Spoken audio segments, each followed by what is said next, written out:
Well, here in the summer months, we begin to see talk of thunderstorms developing, and in some cases, even when we have a very unstable atmosphere, storms may not develop. One of the reasons for that, you might have heard talk of this before, something called the cap.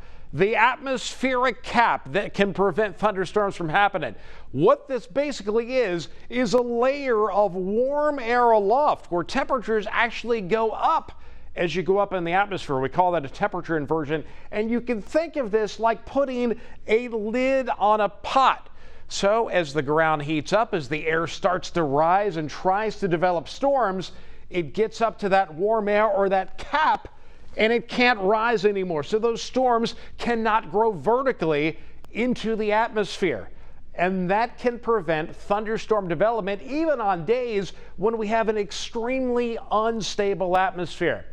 But if that cap begins to weaken or actually breaks, then we can begin to see thunderstorm development. This can occur in two ways. We can get really strong heating at the surface, and that air rises violently and can bust through that warm air aloft or that cap.